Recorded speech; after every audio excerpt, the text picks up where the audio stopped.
जय हिंद दोस्तों। बिहार एसएससी द्वितीय इंटर स्तरीय संयुक्त प्रतियोगिता परीक्षा 2023 के लिए रुक्मणी प्रकाशन का ये वॉल्यूम 2 प्रैक्टिस सेट है। इसमें कुल 20 प्रैक्टिस सेट है और आज हम लोग कवर करने जा रहे हैं प्रैक्टिस सेट 4।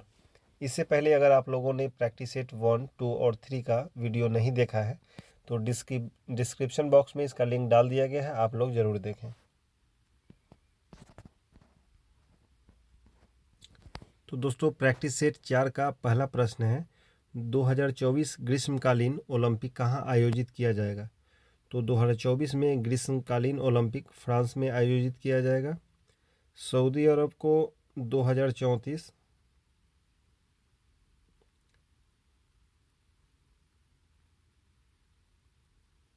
फीफा विश्व कप की मेज़बानी सौंपी गई है, जबकि ब्राज़ील को G20 2024 की मेज़बानी सौंपी गई है।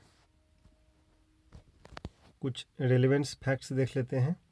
2024 समर ओलंपिक फ्रांस के पेरिस में होगा। इसके अलावा 2028 का लॉस एंजलिस यूएसए और 2032 ब्रिस्बेन ऑस्ट्रेलिया में खेला जाएगा।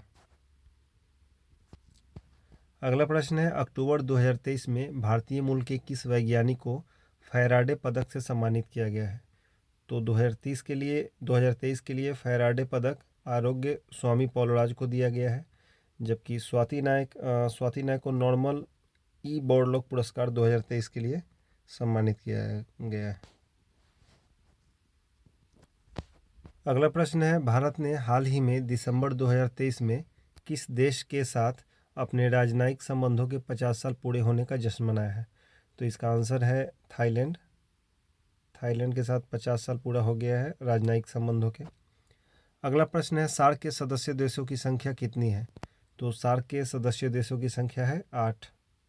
रेलेवेंट फैक्ट्स देख लेते हैं। सार्क है south Asian association for regional cooperation. Establishment इसका हुआ 8 दिसंबर 1985। फाउंडेड ढाका बांग्लादेश। हेडक्वार्टर है काठमांडू के नेपाल में। सदस्य देशों की संख्या है 8। ये 8 देश हैं, मालदीव्स, बांग्लादेश, भूटान, श्रीलंका, पाकिस्तान, अफगानिस्तान, इंडिया और नेपाल। दोस्तों इसे शॉर्ट ट्रिक है याद करने का, MBBS PAN. M for Maldives, B for Bangladesh, B for Bhutan, S for Sri Lanka, Pakistan, A for Afghanistan, I India and Nepal. अगला प्रश्न है, किस राज्य ने 1994 के बाद पहली बार जीतकर पदक तालिका में प्रथम स्थान प्राप्त करके राजा बलिंद्रा ट्रॉफी मेमोरियल राष्ट्रीय खेल अवार्ड प्राप्त किए हैं। तो इसका आंसर है महाराष्ट्र। छठा प्रश्न है, डूरंड रेखा किन दो देशों को विभाजित करती है। तो डूरंड रेखा अफगानिस्तान और पाकिस्तान को विभाजित करती है। इंपॉर्टेंट फैक्ट्स देख लेते हैं। Durand line Pakistan and Afghanistan. 49th parallel USA और कनाडा के बीच में। मैकमोहन रेखा है भारत और चाइना के बीच में। Maginot France and Germany. 38th parallel है North Korea and South Korea. इसके अलावा हिंडरबर्ग लाइन जर्मनी और पोलैंड के बीच में है। रेड क्लिफ रेखा इंडिया और पाकिस्तान के बीच। और मैनरहीम लाइन रशिया और फिनलैंड। सैगफ्रीड लाइन है फ्रांस और जर्मनी के बीच। और 24th पैरेलल लाइन है इंडिया और Pakistan as a claimed by Pakistan. अगला प्रश्न है, फॉरबिडन सिटी कहाँ स्थित है। तो दोस्तों फॉरबिडन सिटी चाइना में स्थित है। अगर होली सिटी पूछता है, होली सिटी किसे कहा जाता है, तो इसे रोम को कहा जाता है। और स्वर्णिम पैगोडा का देश, गोल्डन पैगोडा, म्यांमार को कहा जाता है। अगला प्रश्न है, त्रिवेंद्रम स्थित विक्रम साराभाई अंतरिक्ष केंद्र मुख्यतः संबंधित है। तो ये रॉकेट छोड़ने के लिए प्रणोदकों के अनुसंधान से संबंधित है। अगला प्रश्न है, व्यास सम्मान किस क्षेत्र में उत्कृष्ट योगदान के लिए दिया जाता है। तो व्यास सम्मान साहित्य के क्षेत्र में दिया जाता है। 10वां क्वेश्चन, मान बुकर पुरस्कार साहित्य के क्षेत्र में नोबेल पुरस्कारों के बाद सबसे बड़ा पुरस्कार माना जाता है। इसकी शुरुआत कब हुई थी?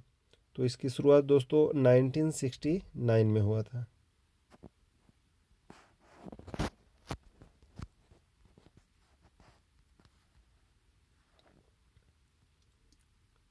नवंबर 2023 में जारी वैश्विक जलवायु प्रदर्शन सूचकांक में भारत का स्थान क्या है? तो भारत का स्थान 8वां है। अगला प्रश्न है, पोर्टो नोवो निम्नलिखित में से किस देश की राजधानी है? अगला प्रश्न है, पोर्टो नोवो निम्नलिखित में से किस देश की राजधानी है? तो इसका आंसर है बेनिन। लाइबेरिया की राजधानी मोनोरोविया और अंगोला की राजधानी लुआंडा है। गेबोन की राजधानी लोग एक बार देख लीजिए, इसका मैं मिस कर रहा हूँ। अगला प्रश्न है, भारतीय संविधान के किस अनुच्छेद में देवनागरी लिपि में लिखी जाने वाली हिंदी को अंग्रेजी के साथ आधिकारिक सरकारी भाषा माना गया है? तो इसका आंसर है 343। रिलेवेंट फैक्ट्स है, भारतीय संविधान के अनुच्छेद 343 में देवनागरी लिपि में लिखी जाने वाली हिंदी को अंग्रेजी के साथ आधिकारिक सरकारी भाषा माना गया है। संविधान के भाग 17 में अनुच्छेद 343 से 351 तक राजभाषा के विषय में वर्णन किया गया है। इसके अलावा 2011 के जनसंख्या के अनुसार भारत में लगभग 43.63% से अधिक लोगों द्वारा हिंदी भाषा का प्रयोग किया जाता है। 14 सितंबर को प्रत्येक वर्ष हिंदी 14 सितंबर 1949 को मुंशी आयंगर फार्मूले के अंतर्गत हिंदी को राजभाषा का संवैधानिक दर्जा प्राप्त हुआ। इसलिए 14 सितंबर को प्रत्येक वर्ष हिंदी दिवस के रूप में मनाया जाता है। अनुच्छेद 351 के अंतर्गत संघ का कर्तव्य निर्धारित किया गया है एवं हिंदी भाषा का प्रसार और उसके विकास कार्य के लिए इसमें प्रावधान है। अनुच्छेद 321 में लोक सेवा आयोगों के कृत्यों को विस्तार करने की शक्ति है। माफ़ कीजिएगा, the poverty of political economy, how economics abandoned the poor नामक पुस्तक के लेखक हैं मेघनाथ देसाई। अगला प्रश्न मैचिंग से है, तो केंद्रीय शुष्क बागवानी संस्थान कहाँ है? तो ये है बीकानेर में। केंद्रीय कपास अनुसंधान संस्थान ये नागपुर में है। ICAR राष्ट्रीय चावल अनुसंधान संस्थान कटक, बिल्कुल सही। और भारतीय बागवानी अनुसंधान संस्थान बेंगलुरु में है। इस प्रकार इसका आंसर हो जाएगा 1 2 सी। इसका आंसर सी हो जाएगा। दोस्तों अगला प्रश्न मैथ का है और उस पर मैंने टिक लगा दिया है। आप लोग पॉज करके देख लीजिएगा, मैथ और रीजनिंग आप खुद से बना लीजिएगा।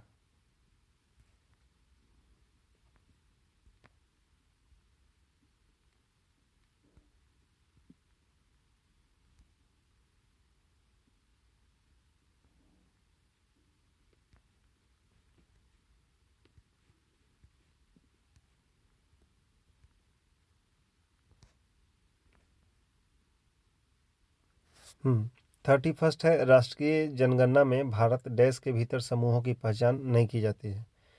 तो समूह की पहचान धार्मिक के आधार पर, जनजातीय के आधार पर, अनुसूचित ये निरी जातीय के आधार पर नहीं की जाती है।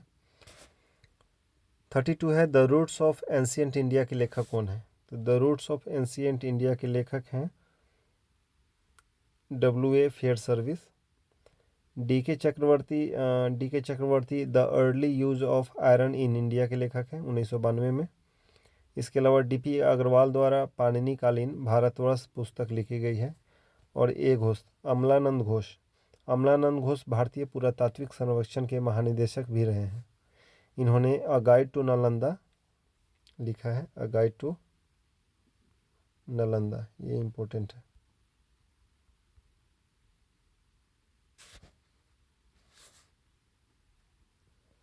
अगला प्रश्न है, जो यहाँ है वह अन्यत्र भी है, जो यहाँ नहीं है वह कहीं नहीं है। यह निम्नलिखित में से किस ग्रंथ में कहा गया है? तो ये महाभारत में कहा गया है। महाभारत का पूरा नाम जय संहिता है।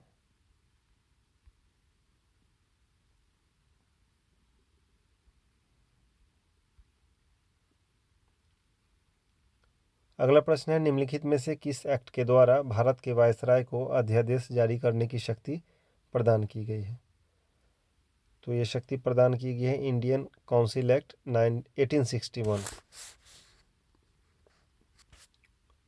इंडियन काउंसिल एक्ट 1861 के द्वारा भारत के वायसराय को अध्यादेश जारी करने का शक्ति प्रदान की गई। इसके तहत वायसराय संकट के समय बिना विधायिका परिषद के अनुमति के ही अध्यादेश जारी कर सकता था, जो 6 माह के लिए वैध होता था। 1833 चार्टर के अनुसार भारत ने कंपनी का व्यापार पूरी तरह से समाप्त कर दिया तथा चीन के साथ व्यापार को भी समाप्त कर दिया गया था। चीन का 1800 चीन और एक और था, ये 1813 में किया गया था, जो 1833 में समाप्त कर दिया गया। 1892 के तहत इंडियन काउंसिल द्वारा भारत में पहली बार अप्रत्यक्ष निर्वाचन का शुरुआत किया गया था, अपनाया गया था। और इंडियन काउंसिल एक्ट 1919 द्वारा ये पार्लियामेंटो मुसलमानों के लिए पृथक प्रतिनिधित्व तथा मतदान की व्यवस्था की गई थी।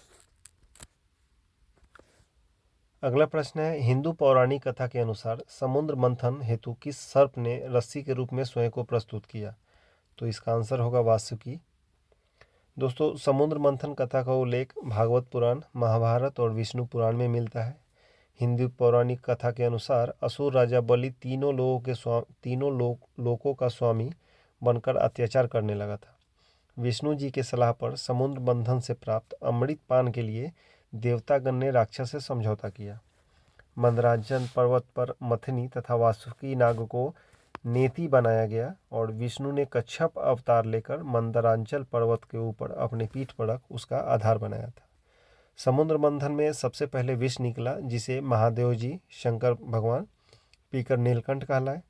तत्पश्चात समुद्र मंथन से वृष, कामधेनु गाय, उच्चई, श्रवा, घोड़ा, ऐरावत हाथी, कौस्तुभ मणि, कल्प वृक्ष, रंभा अप्सरा, महालक्ष्मी, कन्यावारुणी, चंद्रमा, शारंग धनुष, परिजात वृक्ष तथा शंख और अंत में धन्वंतरी वैद्य अमृत का घड़ा लेकर प्रकट हुए थे।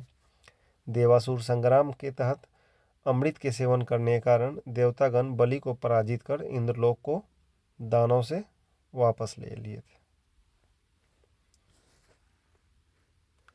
अगला प्रश्न है, ठुमरी गायिका गिरिजा देवी संबंधित है? तो ठुमरी गायिका गिरिजा देवी संबंधित है बनारस घराने से। सितारा देवी और उनकी पुत्री जयंती माला इसी घराने से संबंधित है। अगला प्रश्न है, राजस्थान में शरीर पर चित्र गुदवाने की प्रथा प्रचलित है। एक जनजाति में यह प्रथा अधिक लोकप्रिय है, यह कौन सी जनजाति है? तो इसका आंसर है भील। राजस्थान में शरीर पर चित्र गुदवाने की प्रथा भीलों में काफ़ी चर्चित है। भील भारत की सबसे बड़ी जनजाति है, जो मुख्यतः राजस्थान, छत्तीसगढ़, गुजरात, महाराष्ट्र आदि राज्यों में पाई जाती है। इस जनजाति के लोगों के रीति रिवाजों राजपूतों से मिलती जुलती है। राजस्थान के आदिवासियों की संख्या जनसंख्या की दृष्टि से मीना का प्रथम स्थान है। मीणा अपनी उत्पत्ति विष्णु के अवतार मीन से संबंध को मानती है। अगला प्रश्न है, निम्नलिखित में से कौन सा एक मृत ज्वालामुखी है? तो मृत ज्वालामुखी है Mount Popa. Mount Fujiyama, Mount Etna, Stromboli आदि सभी ये सब जागृत हैं। स्ट्रोम्बेली आदि सब जागृत है। ये म्यांमार में स्थित है। म्यांमार में फ्यूजियामा जापान में है और एटना इटली में। स्ट्रोम्बेली ज्वालामुखी इटली के सिसिली द्वीप पर स्थित है। इसे एक और है, विश्व का सबसे ऊंचा सक्रिय ज्वालामुखी कोटोपैक्सी है, जो इक्वाडोर के दक्षिणी भाग में साउथ में है। भारत में एकमात्र बैरन ज्वालामुखी है जो सक्रिय या जागृत है। ये अंडमान निकोबार में है। और इसके अलावा भारत में नारकोड्डम ज्वालामुखी प्रसुप्त या मृत ज्वालामुखी, ये भी अंडमान निकोबार में ही है। अगला प्रश्न है, निम्नलिखित में से कौन सी आरक्षित जीवमंडल सबसे अधिक ऊंचाई पर स्थित है? Very important. तो इसका आंसर है ये खांगचेंद जोंगा। रेलिवेंट्स फैक्ट्स है इसका, ये कंचनजंगा भी बोलते हैं इसको, कंचनजंगा बायोस्फीयर रिजर्व के नाम से भी जाना जाता है। ये सिक्किम में है।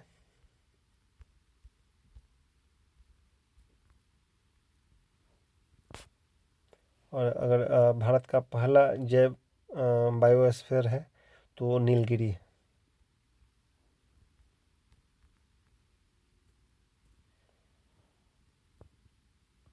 और क्षेत्रफल की दृष्टि से सबसे बड़ा जैव मंडल रिजर्व क्षेत्र है मन्नार की खाड़ी, और सबसे छोटा है डिब्रू सैखोवा जो असम में है। और भारत का प्रथम जैव क्षेत्र आपको बताया मैंने, Nilgiri.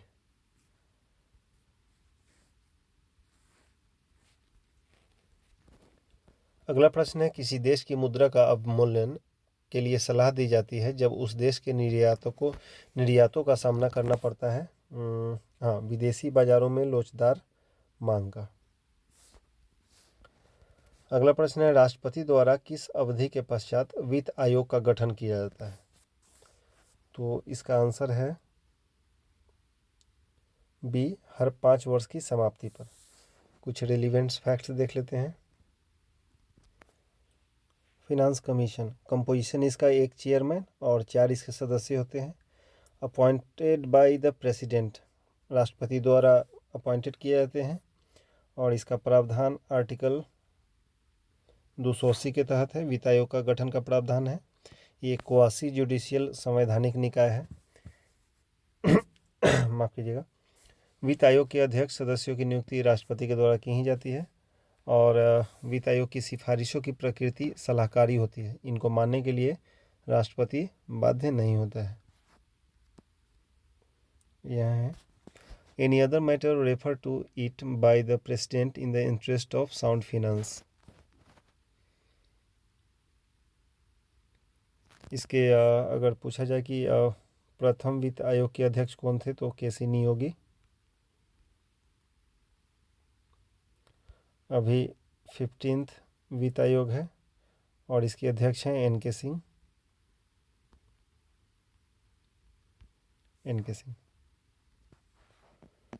The principle that should govern the grants in aid to the states by the center, अर्थात out of the consolidated fund of India. अच्छा, ये कंसोलिडेटेड फंड ऑफ इंडिया द्वारा है पोषित। अगला प्रश्न है, मैं एक समाजवादी और गणतंत्रवादी हूँ और मुझे राजाओं और राजकुमारों में विश्वास नहीं है। यह वक्तव्य संबंधित है ये जवाहरलाल नेहरू द्वारा कहा गया था। ये कब कहा गया था? 1936 के लखनऊ कांग्रेस अधिवेशन की अध्यक्षीय भाषण में कहा गया था। इसके अलावा 1955 में कांग्रेस के अधिवेशन अवारी में UN ढेबर की अध्यक्षता में आयोजित हुआ था, 1955 वाला। अगला प्रश्न है, नील आयोग के अध्यक्ष निम्नलिखित में से कौन थे?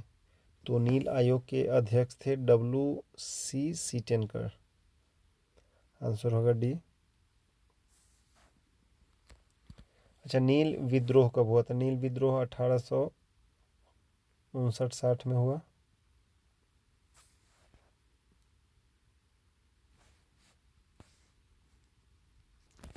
अगला प्रश्न मैचिंग से है। तो 1885 में भारतीय राष्ट्रीय कांग्रेस की स्थापना हुम द्वारा। 1905 बंगाल विभाजन, सही है। 1909 मार्ले मिंटो। 1920 में असहयोग आंदोलन का शुरुआत हुआ था, 1 अगस्त। वर्ष 1920 में, हाँ, कलकत्ता अधिवेशन के द्वारा। असहयोग आंदोलन का विरोध CR दास और मोहम्मद अली जिन्ना, एनी बेसेंट और बिपिन चंद्र पाल ने किया था। गांधी जी के असहयोग प्रस्ताव को एनी बेसेंट ने कहा था कि यह भारतीय स्वतंत्रता का सबसे बड़ा धक्का है, साथ ही यह एक मूर्खतापूर्ण कार्य है। असहयोग आंदोलन जारी रखने के लिए 1921 में 1 करोड़ रुपए का लक्ष्य तिलक फंड स्थापित किया गया था। तिलक फंड था वो। और किन्हीं कतिपय कारणों यथा चौरा चौरी कांड 5 फरवरी 1922 को घटित हुआ। उसके बाद असहयोग आंदोलन वापस ले लिया गया था।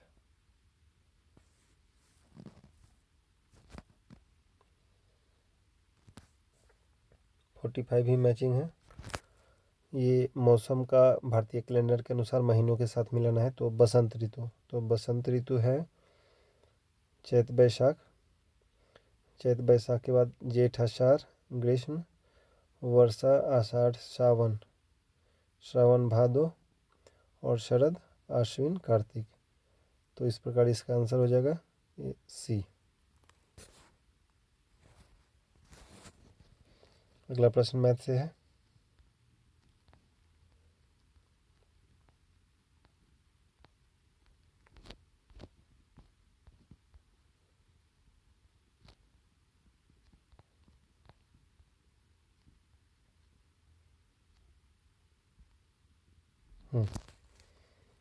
भारत में दिवाला और शोधन अक्षमता संहिता 2016 के अनुसार कंपनियों का दिवाला समाधान की प्रक्रिया कितने दिनों में पूरी हो जाती है? तो इसका आंसर होगा ए 180 दिनों में। अगला प्रश्न है, भारत के उच्चतम न्यायालय के न्यायाधीश के पद पर नियुक्त जाने हेतु अर्हत होने के लिए किसी व्यक्ति को कितने समय तक उच्च न्यायालय में अधिवक्ता के रूप में सेवाएं प्रदान करनी चाहिए? तो इसका आंसर होगा डी 10 वर्ष। जैसा सुप्रीम कोर्ट का उद्घाटन 28 जनवरी 1950 को किया गया था। भारतीय संविधान के भाग 5 के अंतर्गत सर्वोच्च न्यायालय से संबंधित अनुच्छेद हैं 124 से 124 टू 147। इसमें जो जजेज होते हैं 1+33 है, एक चीफ जस्टिस, 33 जस्टिस।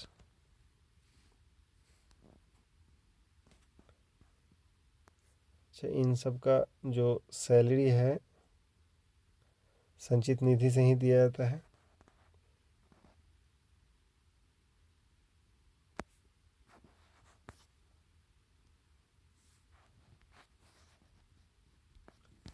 अगला प्रश्न है, राष्ट्रपति के चुनाव के लिए किसी राज्य विधानसभा के निर्वाचित सदस्यों की मतों की संख्या किस प्रकार की ज्ञात की जाती है? तो इसका आंसर होगा ये, राज्य की जनसंख्या डिवाइडेड बाई विधानसभा के निर्वाचित सदस्यों की कुल संख्या डिवाइडेड बाई 1000।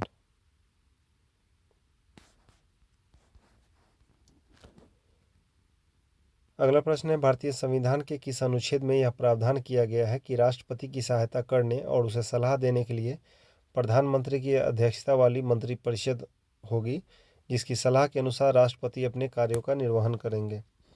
तो इसका आंसर है 74 का क होगा। हाँ, 74 फर्स्ट।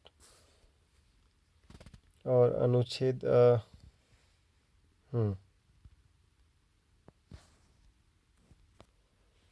75 क के अनुसार प्रधानमंत्री की नियुक्ति राष्ट्रपति करेंगे और अन्य मंत्रियों की नियुक्ति राष्ट्रपति पीएम की सलाह के अनुसार करते हैं।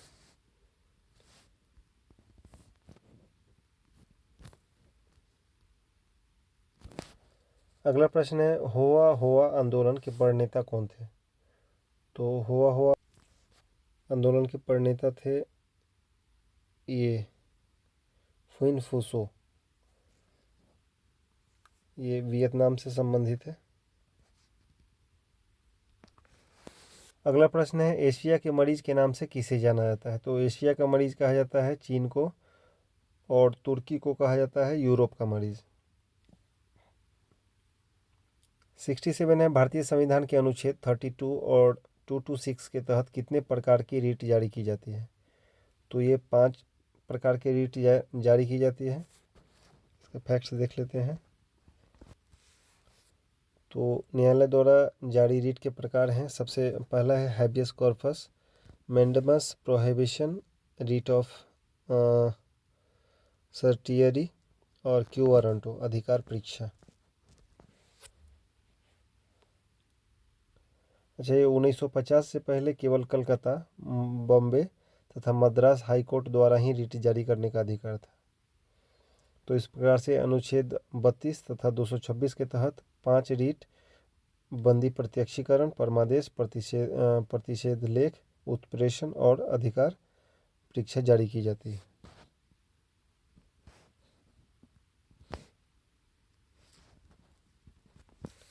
निम्नलिखित में से कौन सा कथन असत्य है? पहला है लिपि का शाब्दिक अर्थ लिखावट होता है, सही है। भारत में लिपि के विकास की परंपरा में ब्राह्मी लिपि को प्रस्थान बिंदु माना गया है, ये भी सही है। हिंदी, गुजराती, मराठी और बांग्ला भाषा के लिए लिपियों का विकास प्राचीन नागरी लिपि से हुआ है। हाँ, हिंदी का नागरी लिपि से। और कुटिल लिपि का प्रचलन 10वीं शताब्दी में न कुटिल लिपि का प्रचलन ये गुप्तकालीन से है।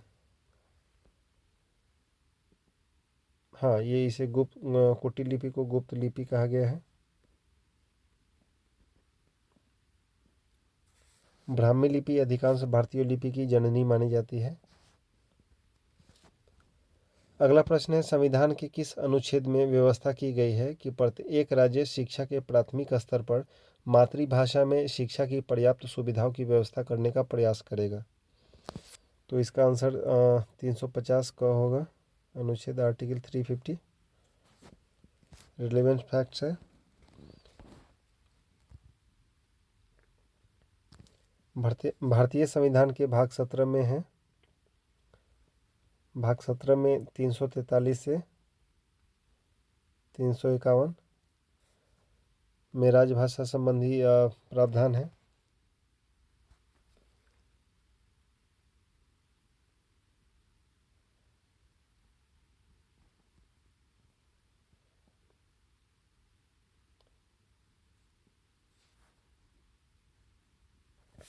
हम्म 249 सॉरी 350 351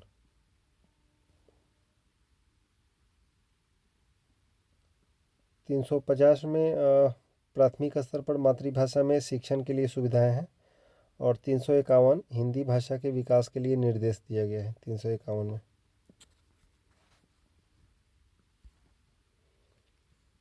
सेवेंटी क्वेश्चन है, पंचायती राज से संबंधित निम्नलिखित में से कौन सा सही नहीं है? तो पंचायत व्यवस्था भारतीय ग्रामीण जीवन का युगों से एक अभिन्न अंग रहा है। हाँ, ये सही है। 73वां संशोधन 15 अगस्त 1900 नहीं, ये गलत है। अगला देखिए, यह एक त्रिस्तरीय जैविकीय रूप से जुड़ी संरचना है, सही है। भारतीय संविधान का अनुच्छेद 243 उसके महत्व को बढ़ाता है। हाँ, ये भी सही है। तो दोस्तों, पंचायती राज के कथन में है कि ये 24 अप्रैल को हुआ, 24 अप्रैल 1993 से प्रभावित हुआ। हाँ, 24 अप्रैल से। अगला प्रश्न है, योजना अवकाश की अवधि का संबंध किनसे है? तो योजना अवकाश का संबंध है 1966 से 69। दोस्तों, तीसरी पंचवर्षीय योजना की समाप्ति 31 मार्च 1966 को हुआ था। हाँ, और चौथी पंचवर्षीय योजना 1969 से शुरू हुआ। तो इस प्रकार 1966 से 1969 भारतीय आयोजनों के इतिहास में योजना अवकाश कहा जाता है।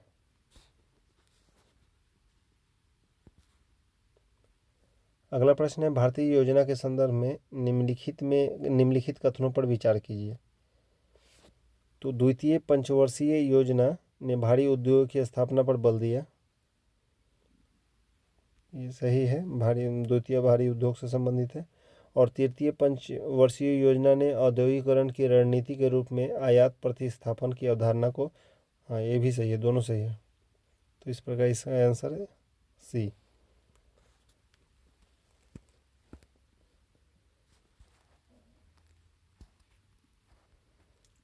अगला प्रश्न है, अंग्रेजों और बर्मा के बीच संधि के परिणाम स्वरूप 1826 में अंग्रेजों ने असम को हड़प लिया था।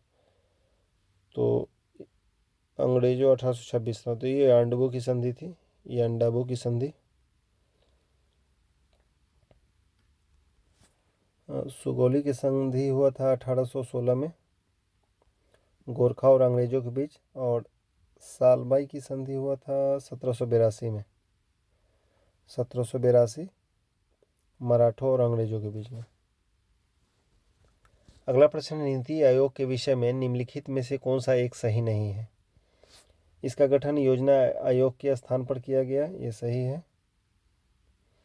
इसमें एक पूर्णकालिक अध्यक्ष, पूर्णकालिक नहीं नहीं नहीं, ये गलत है। पूर्णकालिक अध्यक्ष नहीं होता है, इसका पदेन अध्यक्ष प्रधानमंत्री होता है, तो पूर्णकालिक होते ही नहीं है। इसका गठन जनवरी 2015 में किया गया था, सही है। यह एक सहकारी संघवाद के सिद्धांत पर आधारित है, कोऑपरेटिव। हाँ, योजना आयोग 15 मार्च 1950 को हुआ था, योजना आयोग वाला प्लानिंग कमीशन 1950, और 1 जनवरी 2015 को। वर्तमान में नीति आयोग के सीईओ पूछा है तो बी आर सुब्रमण्यम है। अगला प्रश्न है, महात्मा गांधी ने साबरमती से लेकर दांडी तक प्रसिद्ध नमक मार्च शुरू किया था। दांडी गुजरात के किस जिले में है? तो दांडी गुजरात के दोस्तों नवसारी जिले में है। 12 मार्च 1930 को महात्मा गांधी ने अपने 78 समर्थकों के साथ साबरमती स्थित अपने आश्रम से लगभग 384 किलोमीटर दूर दांडी के लिए प्रस्थान किया था। ये दांडी इसमें 24 दिन टाइम लगा था, टोटल 24 दिन। तो इस प्रकार 5 अप्रैल 1930 को गांधी जी दांडी गांव पहुंचे थे। 6 मार्च 1930 को 6 मार्च 1930 माफ़ कीजिएगा 6 मार्च 1930 को दांडी में मुट्ठी भर नमक उठाकर गांधी जी ने नमक कानून तोड़ा था। और सुभाष चंद्र बोस ने इस अभियान की तुलना नेपोलियन के एल्वा से पेरिस की ओर जाने वाली मार्च तथा राजनीतिक सत्ता प्राप्ति हेतु मुसोलिनी के मिलान से रोम मार्च से किया था।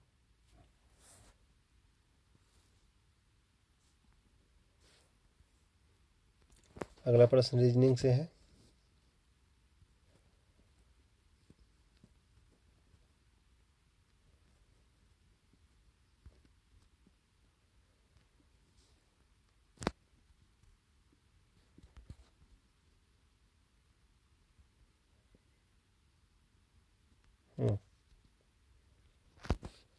अगला प्रश्न है, निम्नलिखित में से उर्वरक क्रांति से कौन सा रंग संबंधित है? तो उर्वरक क्रांति भूरा रंग से संबंधित है। और भी कुछ क्रांति से संबंधित कलर को देख लेते हैं। हरित क्रांति खाद्यान्न उत्पादन से संबंधित है, श्वेत दूध से। नीली क्रांति मत्स्य, भूरी उर्वरक, अभी हमने चर्चा किया। रजत अंडा से है। पीली क्रांति तिलहन। कृष्ण क्रांति बायोडीजल। लाल टमाटर और मांस से है। गुलाबी क्रांति झींगा मछली से। बादामी मसाला से। सुनहरी क्रांति फल उत्पादन। अमृत क्रांति नदी जोड़ो परियोजना है। धूसर सीमेंट गोल क्रांति आलू। इंद्रधनुषीय क्रांति सभी क्रांतियों पर निगरानी रखने हेतु है, ये इम्पोर्टेंट है। और गंगा क्रांति भ्रष्टाचार के खिलाफ सदाचार पैदा करने हेतु।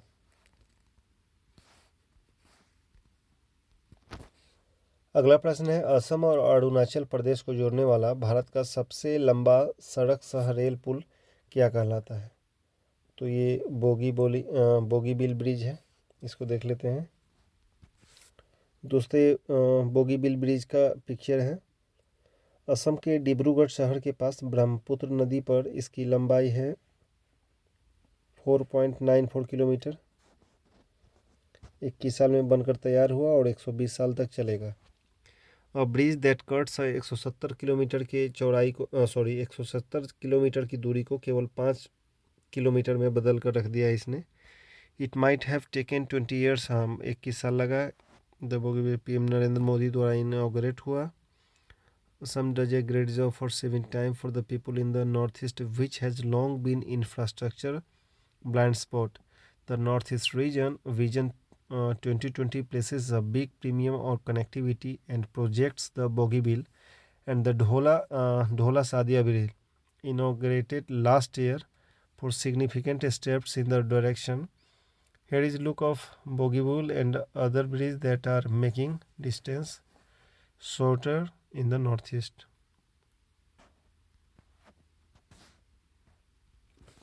दोस्तों एक रिक्वेस्ट है कि अगर आप लोगों को मैं क्वेश्चन से जुड़े जो भी संबंधित फैक्ट्स है उसको दे पा रहा हूँ और वीडियो अच्छी लगती है तो प्लीज़ इसे सब्सक्राइब कर दीजिएगा, और जो सीरियस स्टूडेंट्स हैं उन्हें भी शेयर कर दीजिएगा ताकि उनको भी इस सेट्स का लाभ मिल सके। दोस्तों, अगला प्रश्न है, भारत के किस राज्य में शिशु मृत्यु दर सबसे कम है? तो इसका आंसर केरल है। केरल में मृत्यु दर 17 प्रति हज़ार है। हाँ, और भारत में सर्वाधिक शिक्षित राज्य केरल ही है। भारत में सबसे उच्च जीवन स्तर केरल राज्य का ही है, और इसके अलावा केरल में सर्वाधिक लिंगानुपात वाला राज्य भी है। अगला प्रश्न है, सीसी शहर और सीरी दुर्ग का निर्माण किसने करवाया था? तो सीसी शहर और सीरी दुर्ग का निर्माण अलाउद्दीन खिलजी ने करवाया था 1303 ईस्वी में। 1303 में मुख्य सेना चित्तौड़ अभियान में गए थे, और इस समय मंगोल आक्रमण हुआ था जिसे सुरक्षा के लिए सीरी के किले को और मजबूत किया गया था।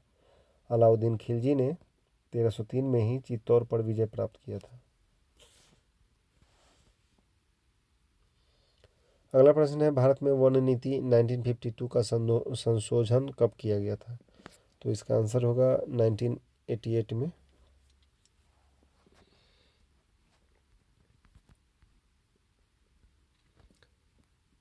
अगला प्रश्न रीजनिंग से है। 99 उस समूह की पहचान कीजिए जिसमें आने वाले पादपों की शारीरिक संरचना स्पष्ट नहीं होती है। इन पादपों को सामान्यतः शैवाल कहा जाता है, और ये मुख्य रूप से जलीय होते हैं।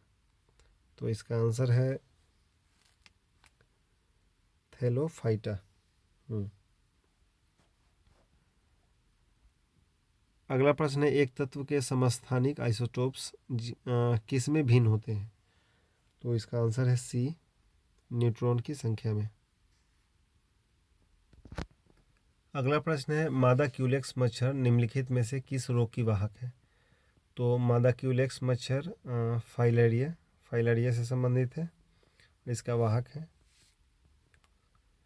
हृदय से शरीर की ओर रक्त ले जाने वाली रक्तवाहिनी को धमनी कहा जाता है। माफ़ कीजिएगा।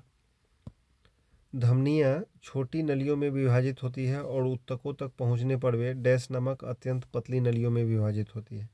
इसे क्या कहा जाता है? तो ये कोशिकाएं होती हैं, कैपिलरीज। धमनियाँ छोटी नलियों में विभाजित होती हैं, ऊतकों तक पहुँचने पर वे कोशिकाओं नामक अत्यंत पतली नलियों में विभाजित होती रहती हैं। नसें वे वाहिकाएं होती हैं जो शरीर के सभी हिस्सों से कार्बन डाइऑक्साइड युक्त रक्त को वापस हृदय तक ले जाती है, हार्ट तक ले जाती है। और नसों में पतली दीवारें होती हैं, नस। अगला प्रश्न है, ब्लड कैंसर को आमतौर पर कौन से नाम से जाना जाता है? तो ब्लड कैंसर को ल्यूकेमिया के नाम से जाना जाता है, और कर्क रोग कैंसर को कहते हैं, कैंसर के जीन को ऑन्कोजीन कहते हैं। ये एनीमिया लोहा की कमी से, आयरन की कमी से होता है। और हीमोफीलिया रोग स्त्री के द्वारा पुरुष में फैलता है, जो आनुवांशिक रोग है।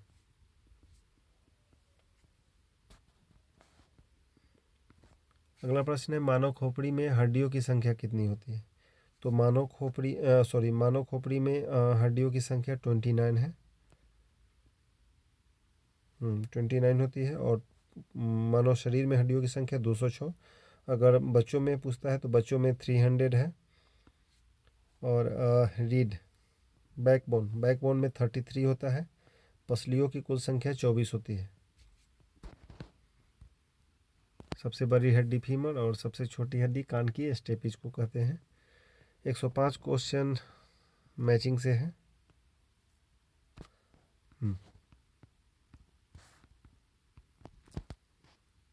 प्रश्न है, निम्नलिखित में से किसमें शल्क होते हैं? तो शल्क एम्फीबिया नहीं, स्तनधारी में नहीं। पीसीज फिश को कहते हैं पीसीज और सरीसृप में। तो इस प्रकार इसका आंसर हो जाएगा सी। 106 सी।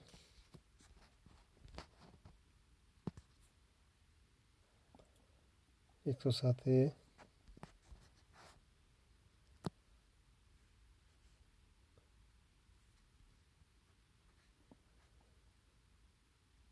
108B, 109B,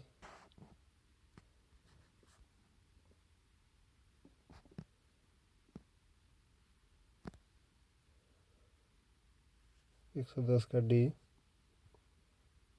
11 भी D,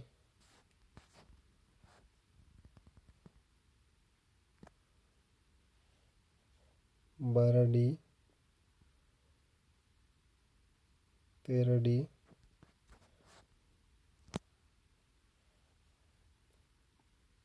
14A,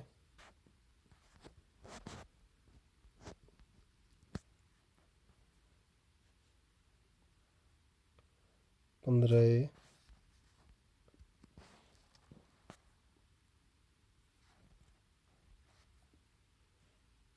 16D,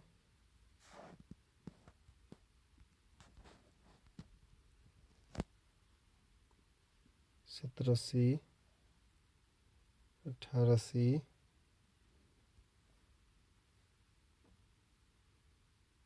19D,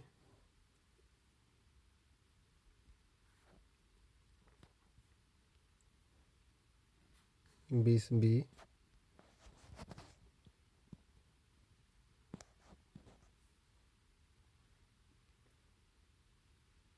21D,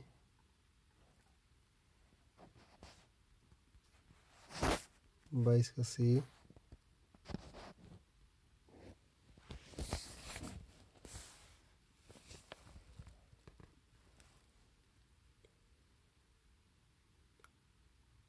'निम्नलिखित में से किसके उपचार के लिए अर्जुन वृक्ष की छाल का प्रयोग किया जाता है?' तो ये हृदय रोग के लिए है। मानव शरीर की पीएच रेंज कितनी होती है? तो मानव शरीर की पीएच रेंज होती है 7.35 से 7.45। अगला प्रश्न है, विद्युत ऊर्जा को यांत्रिक ऊर्जा में रूपांतरित के लिए किस उपकरण का उपयोग किया जाता है? तो इसका आंसर होगा विद्युत मोटर। आधुनिक आवर्त सारणी में इलेक्ट्रॉनिक विन्यास 2-8 युक्त तत्वों को आप किस समूह में पाते हैं? तो इसको पाएंगे हम समूह 18 में। अगला प्रश्न है, वर्ष 2014 में भारत को आधिकारिक तौर पर निम्नलिखित में से किस बीमारी से मुक्त घोषित कर दिया गया है? तो ये पल्स पोलियो को 2014 में आधिकारिक तौर पर पल्स बीमारी से मुक्त घोषित किया गया है। ये संक्रामक रोग है जो ऐसी वायरस से उत्पन्न होता है जो गले तथा आंत में रहता है, और इसका टीकाकरण 1995 में शुरू हुआ था भारत और यूनाइटेड नेशन द्वारा। अगला प्रश्न है, प्रेरित धारा उच्चतम होती है जब कुंडली की गति की दिशा डैश होती है? तो इसका चुंबकीय क्षेत्र के लंबवत दिशा होने से उच्चतम होगी प्रेरित धारा की दिशा। अगला प्रश्न है, निम्नलिखित में से कौन सा पशु हार्मोन है? तो इसका आंसर होगा इंसुलिन। साइटोकाइनिन, जिब्रेलिन और ऑक्सिन ये सभी पादप हार्मोन है और इंसुलिन जंतु हार्मोन है। मानव शरीर में पैनक्रियाज में बीटा सेल से इंसुलिन हार्मोन का स्राव होता है। इंसुलिन हार्मोन की खोज बेटिंग और वेस्ट ने किया था। इंसुलिन रक्त में ग्लूकोज की मात्रा को नियंत्रित करता है। रक्त में ग्लूकोज की मात्रा 80 से 120 mg प्रति 100 ml होता है। रक्त में इंसुलिन की कमी से ग्लूकोज की मात्रा बढ़ जाती है, जिसे डायबिटिक मेलिटस कहते हैं, मधुमेह रोग कहते हैं। इंसुलिन की अधिकता से हाइपोग्लाइसीमिया नामक बीमारी भी हो जाती है। अगला प्रश्न है, रिकॉम्बिनेंट डीएनए टेक्नोलॉजी के विकास पश्चात ही यह तकनीक संभव हुई है? तो इसका आंसर है डीएनए के अंगुली मुद्रण से। अगला प्रश्न है, जीमेल में जब आप कोई मेल प्राप्त करते हैं और उसी मेल के जवाब में केवल मूल प्रेषक को मेल भेजना हो तो आप किसका उपयोग करते हैं? तो हम लोग किसका उपयोग करते हैं? रिप्लाई का आसान सा क्वेश्चन है। अगला प्रश्न मैचिंग है। कुनेन मलेरिया से संबंधित है। नेप्रोसिन दवा है जो फीवर में यूज करते हैं हम लोग, और एविल एलर्जी से, और कंपोज का इस्तेमाल करते हैं नींद से संबंधित। तो इसका आंसर हो जाएगा बी।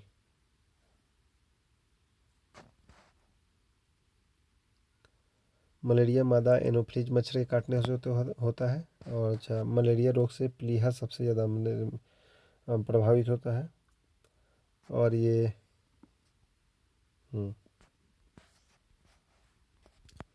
अगला प्रश्न है, जिसके नीचे पदार्थ ठंडा नहीं हो सकता वह न्यूनतम संभावित तापमान कितना है? तो इसका आंसर है -273.15 डिग्री सेल्सियस। और अगर इसे केल्विन में लिखा जाए तो 0 केल्विन होता है। अतः इसे परम शून्य ताप भी कहते हैं, परम शून्य ताप। इसके नीचे पदार्थ ठंडा नहीं हो सकता। अगला प्रश्न है, बाइनरी संख्या 111 निरूपित करती है। तो इसका आंसर हो जाएगा 7। सॉल्व ऐसे करते हैं, 1:2 प्लस 1 गुने 2 प्लस 1 गुने 1 1 हाँ 0।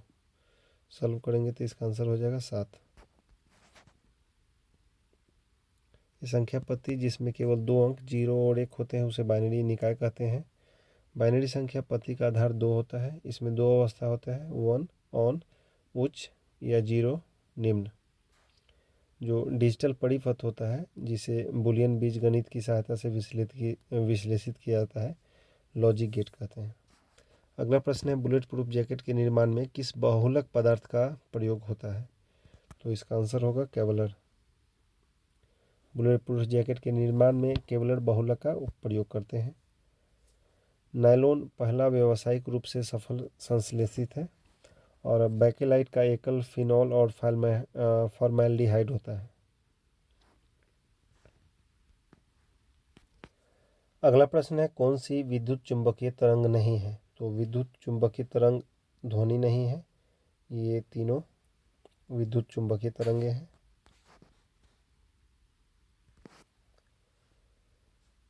एक 136 का आंसर होगा 85। 137 का डी।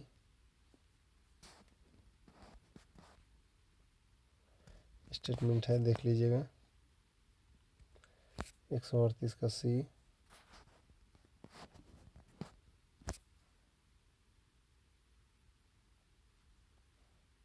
139 बी।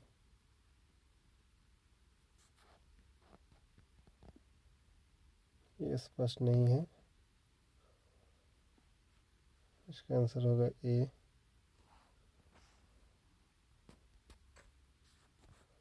41 भी है।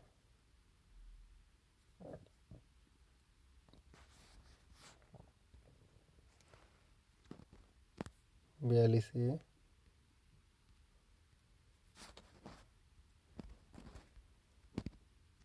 143 का सी है।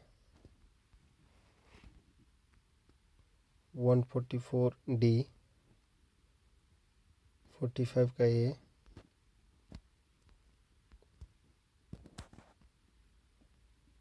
46 बी।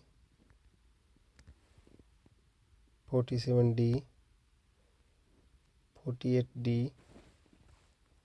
49 भी डी। और 50 सी। आंसर की दे दिया गया दोस्तों। आंसर की आप लोग देख लीजिएगा जिसमें डाउट है। Thank you everyone.